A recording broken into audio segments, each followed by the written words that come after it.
नमस्कार, मेरा नाम है डॉक्टर पुरुधवन और आज इस वीडियो में हम बात करने वाले हैं कॉन्स्टिपेशन के बारे में। अब पार्किंसन पेशेंट में जो कॉन्स्टिपेशन होती है वो बहुत कॉमन होती है, बट इस कॉन्स्टिपेशन को हमें रिलीव करना पड़ता है। अगर हम इस कॉन्स्टिपेशन को रिलीव नहीं करते तो हम एक चीज़ देखते हैं कि पार्किंसन पेशेंट में जो रिकवरी है वो कम होती है, स्लो होती है। तो हमें कॉन्स्टिपेशन को दूर करने के लिए किन किन चीज़ों का ध्यान रखना चाहिए उसको हम इस वीडियो में डिस्कस करने वाले हैं। तो सबसे पहले हमें कॉन्स्टिपेशन के कारणों को समझना पड़ेगा। जब हम कॉन्स्टिपेशन के कारणों को समझ जाएंगे तब हम इसको ट्रीट भी कर पाते हैं। तो पार्किंसन पेशेंट से जब हम बात करते हैं, क्लिनिक पर आते हैं, हम बात करते हैं तो हम ये देखते हैं कि पेशेंट को जो कॉन्स्टिपेशन है वो इसलिए हो रही होती है क्योंकि पेशेंट खाना बहुत कम खा रहा होता है।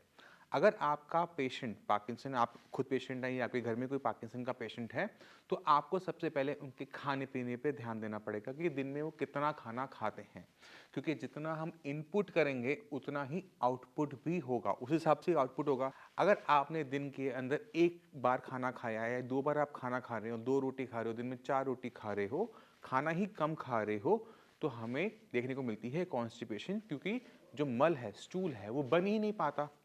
दूसरी चीज़ का हमें ध्यान रखना होता है कि खाने में कितनी हम फाइबर का इनटेक कर रहे हैं, कितनी हम सब्जियां खा रहे हैं, कितने हमारे फ्रूट खा रहे हैं, क्योंकि जो फाइबर होता है वो दो टाइप का होता है। एक होता है सोल्यूबल फाइबर और एक होता है इनसोल्यूबल फाइबर। फॉर एग्जाम्पल, जैसे हम बनाना खाते हैं तो बनाना जब हम खाते हैं तो उसके अंदर जो रेशा है वो सोल्यूबल है, वो घुलता ज़्यादा है, ठीक है, वो डाइजेस्ट अलग तरीके से होता है। और कुछ होता है, जैसे आपने गाजर खाई, अब जो आप गाजर खाते हो, कच्ची गाजर खाओगे तो आप देखोगे कि जब आप स्टूल पास करते हो तो उसमें गाजर के पीसेस एज इट इज वापस बाहर निकले हुए होते हैं। क्यों? क्योंकि उसमें इनसॉल्युबल फाइबर ज़्यादा होता है। तो अगर हमने किसी की गट को अच्छा रखना है, किसी को कॉन्स्टिपेशन से बचा के रखना है, तो ये दोनों टाइप के फाइबर का इंटेक हमें करना चाहिए। मगर ध्यान क्या रखना है कि हमने इनका ध्यान नहीं रखना। कहने का मतलब ये है कि आपने सॉल्युबल खाया है या फिर आपने इनसॉल्युबल फाइबर खाया है, इसका आपको ध्यान रखने की ज़रूरत नहीं है। आपको अपने खाने के अंदर खूब सारी वेजिटेबल्स को ऐड करने की ज़रूरत होती है। तो आप पहले एक चीज़ ये करेंगे कि आप कोई भी रोटी प्लेन नहीं खाएंगे। जैसे दिन में आप 6 रोटी खाते हैं, 2 सुबह, 2 दोपहर, 2 रात, राइट? आप चुकंदर कद्दूकस कीजिए, उस चुकंदर के कद्दूकस में आटे का गूंथ लीजिए। अब आटा तो घुल जाएगा बॉडी में जाकर, बट चुकंदर के वो रेशे घुल नहीं पाएंगे और वो आपको आयरन भी देगा, विटामिन भी देगा, मिनरल भी देगा, आपका खून भी बढ़ेगा, आपके शरीर में ताकत भी आएगी, आपका पेट भी भरेगा, कॉन्स्टिपेशन से भी आपको बचा के रखेगा। इसी तरह से आप पालक के साथ कर सकते हैं कि पालक आपने ली, आपने उसे काटा और आपने उसमें आटा गूंथ लिया। इसी तरह से मेथी है, बथुआ है, जितनी भी हरी सब्जियां अभी आ रही हैं उनका यूज़ कर कर आप अपनी रोटी की न्यूट्रिशन वैल्यू को बढ़ा सकते हैं। अपने डेली में जो विटामिन मिनरल्स का इनटेक कर रहे थे वो बढ़ जाता है। खाने में कलर तो आता ही आता है, फ्लेवर भी बदल जाते हैं, तो इसको आप यूज़ कर सकते हैं। पहली चीज़, आप जब भी कोई भी खाना खाएं तो उसमें कितनी कच्ची सब्जियों को आप इनटेक कर रहे हैं या फिर कितना आप फाइबर का इनटेक कर रहे हैं अदर देन चपाती के अंदर, उसको ध्यान में रखो।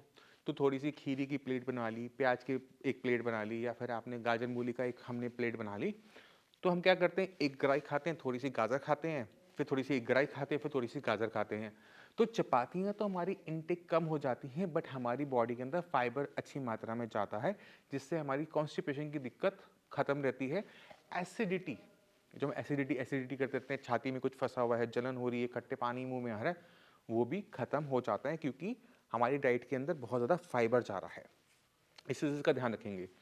अब पहले लोग परांठे बहुत खाते थे, सुबह उठते ही परांठे। अब हमने देखा है कि लोगों का ना खाना और परांठों के लेकर जो परसेप्शन है ना वो चेंज होता जा रहा है। लोग अब परांठे खाने से बचते हैं क्योंकि इससे वेट बढ़ता है, इससे कोलेस्ट्रॉल बढ़ता है। तो अब पराठा बनता कैसे है, पहले इसको हम अंडरस्टैंडिंग की कोशिश करते हैं। आटा, सब्जी, जो मसाले हैं, नमक और मिर्च जो आपने डालनी है, और प्लस में घी, यही सब लग रहा है ना। तो हमें दिक्कत किससे होनी चाहिए? फैट से, कि मुझे फैट नहीं खाना या फिर कम खाना है। आटे से दिक्कत है? नहीं। सब्जी से दिक्कत है? नहीं। तो जब मैं कोई सब्जी आटे के पेड़े में भर के पराठा बनाता हूँ, यहाँ तक कोई दिक्कत नहीं है ना। तो हम क्या करेंगे, हम ड्राई पराठा बनाएंगे, सूखा पराठा। आप सूखा पराठा जितना खा सकते हो उतना खाओ, क्योंकि वो टेस्ट में चपाती से बेटर होता है, नंबर ऑफ वेजिटेबल जो उसमें स्टफ होती हैं वो ज़्यादा होता है, और हम ज़्यादा उसको इनटेक भी कर जाते हैं। तो 2 रोटी की जगह अगर मैं 2 पराठे खा रहा हूँ तो क्या होगा, ज़्यादा हमारा खाना अंदर गया, उतनी ज़्यादा न्यूट्रिशन वैल्यू गई और उतनी जल्दी मेरी रिकवरी हुई। आपने तवे पे उस पे घी तेल नहीं लगाना, जब तवे पे वो बन जाए उतार के व्हाइट बटर या फिर थोड़ी सी मलाई या फिर थोड़ा सा घी भी रखकर अगर आप लेते हैं तो पेशेंट उसे खुशी खुशी खाता है। अगर आप सुबह दोपहर रात तीनों टाइम रोटी खाते रहेंगे तो आप उससे ऊब जाते हैं, टेस्ट जो है वो मर जाते हैं, खाने में इंटरेस्ट खत्म हो जाता है। तो गाजर है, मूली है, प्याज है, हरा प्याज है, जो आपको पसंद है, चुकंदर है, कोई भी चीज़ आपको जो पसंद है सब्जियों के अंदर, उसकी स्टफिंग कर कर आप अपने सूखे पराठे आप कह लो वो बनवाइए। उससे आपकी न्यूट्रिशन वैल्यू तो बढ़ेगी बढ़ेगी, आपका पेट भी अच्छी तरीके से भरेगा और कॉन्स्टिपेशन की दिक्कत भी देखने को नहीं मिलेगी। क्योंकि हमको एक गट हेल्थ को ठीक रखना किसी भी इंसान के लिए ज़रूरी है और उसी तरह से वो पार्किंसन पेशेंट के लिए भी ज़रूरी है। जैसे जैसे हम बूढ़े होते हैं हमारी इंटेस्टाइन्स, हमारी आंतें भी बूढ़ी हो जाती हैं। जैसे जैसे हमारा शरीर कम काम कर रहा है वैसे वैसे हमारी इंटेस्टाइन्स भी कम काम करती है। हम बहुत कम लोग जानते हैं कि इंटेस्टाइन्स खाने को आगे की तरफ धकेलते हुए डाइजेस्ट करती है। तो जो धकेलती है तो वो एक पेरिस्टाल्टिक मूवमेंट करती है। अब एज वाइज क्या होता है कि ये पेरिस्टाल्टिक मूवमेंट कम होनी शुरू हो जाती है और इस वजह से भी हमें कॉन्स्टिपेशन देखने को मिलती है। पर जैसे ही आपका फाइबर का इनटेक अच्छा होता है तो इंटेस्टाइन्स के लिए खाने को आगे की तरफ धकेलना आसान हो जाता है, जिससे कॉन्स्टिपेशन की दिक्कत फिर खत्म हो जाती है। अब हम चलते हैं, देखिए आपने और क्या कर सकते हो। दूध जो होता है उसमें फैट होता है, दूध हम पीते हैं बट हमें उसकी टाइमिंग का थोड़ा सा ध्यान रखना चाहिए। दूध अगर आपको डाइजेस्ट होता है तो उसे शाम के टाइम आप रखो। शाम के टाइम या रात के टाइम इसलिए कहते हैं क्योंकि उसमें जो फैट है वो लुब्रिकेंट का काम करेगा। जैसे मैंने आपको बताया कि इंटेस्टाइन्स हमारी वीक हो जाती हैं, जब इंटेस्टाइन्स में थोड़ा सा फैट जाएगा ना तो खाना आगे की तरफ धकेलना ईजी हो जाता है। इसे लेग्जेटिव प्रॉपर्टीज, जो दूध की जो लेग्जेटिव प्रॉपर्टीज हैं वो हमें हेल्प करती है कॉन्स्टिपेशन को रिलीव करने में। अगर इससे आपकी कॉन्स्टिपेशन दूर हो जाए तो ठीक है, वरना हमें परगेटिव का यूज़ करना पड़ता है। और परगेटिव वो मेडिसिन होती हैं जो इंटेस्टाइन्स में थोड़ा सा पानी खींचती हैं। अगर आप वो पानी खींचेंगी तो स्टूल थोड़ा पतला हो जाएगा, अगर स्टूल थोड़ा सा पतला भी हुआ तो उसे पास करना आसान हो जाएगा। तो ये जो परगेटिव है ये स्ट्रॉन्ग, लाइट, माइल्ड हर टाइप के आते हैं। तो हमने क्या यूज़ करना है उसको भी समझने की हम कोशिश करेंगे। तो अगर हमें परगेटिव हम यूज़ कर रहे हैं तो त्रिफला पाउडर जो होता है उसका यूज़ करना चाहिए, जो कि 3 जड़ी बूटियों के मिक्सचर से बना होता है, आंवला, हरड़ और बेहड़ा। ये तीनों अगर आप लॉन्ग टर्म में भी लेते रहते हो, पूरी ज़िंदगी भी लेते हो, तो भी किसी भी टाइप का साइड इफ़ेक्ट देखने को नहीं मिलता। क्योंकि आंवला हम खाते हैं, हरड़ जो है जिसे हम हरित की भी कहते हैं, तो हरित की को तो पूजा जाता है क्योंकि इसके अंदर जो मेडिसिनल प्रॉपर्टीज़ हैं वो बहुत ज़्यादा अच्छी होती हैं।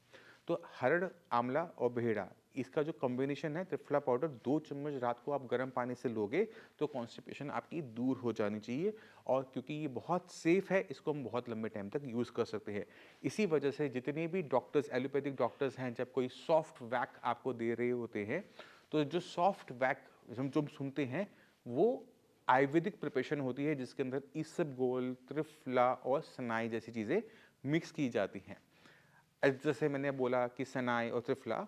अब हम चलते हैं अपने नेक्स्ट आइटम के ऊपर जो कि आप यूज़ कर सकते हो कॉन्स्टिपेशन को दूर करने के लिए, और वो है इसबगोल भूसी।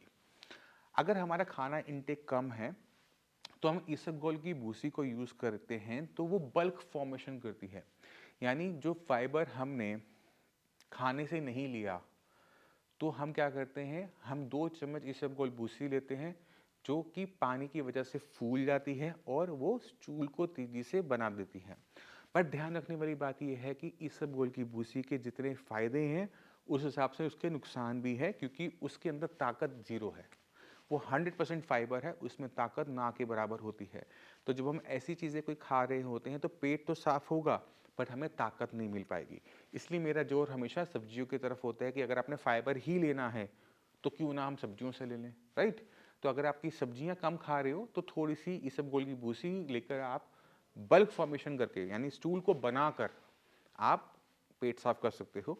तो ये तरीके अगर आप यूज़ करते हो तो ये सेफ एंड साउंड है, इसमें किसी टाइप का आपको नुकसान नहीं होगा। अगर आपको कॉन्स्टिपेशन ख़त्म हो जाती है तो आपकी बॉडी तेज़ी से काम कर पाती है, खाना भूख अच्छा लगता है, आप लाइफ को एंजॉय कर पाते हो, एसिडिटी, गैस ये वाली प्रॉब्लम नहीं होती, तो आप लाइफ को अच्छी तरीके से एंजॉय कर पाते हो। और तो अगर आपका गट ठीक है तो डोपामिन ज़्यादा अच्छा रिलीज़ होता है।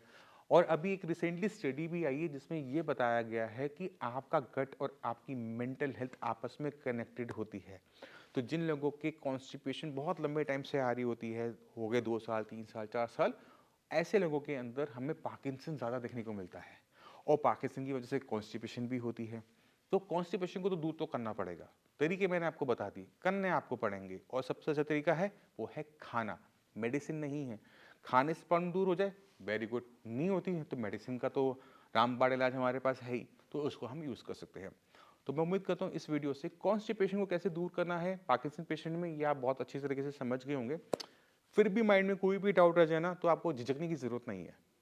आपने बस कॉल करना है, आपने आके मिलना है और आपका वो जो प्रॉब्लम है उसे सॉल्व हर कीमत पे कर दिया जाएगा। मैं उम्मीद करता हूँ इस वीडियो से काफ़ी कुछ समझ गए होंगे। फिर भी माइंड में कोई डाउट है, मोस्ट वेलकम। इसी तरह चलने की आगे चाहूँगा। मिलते हैं अगली वीडियो में, तब तक के लिए नमस्कार।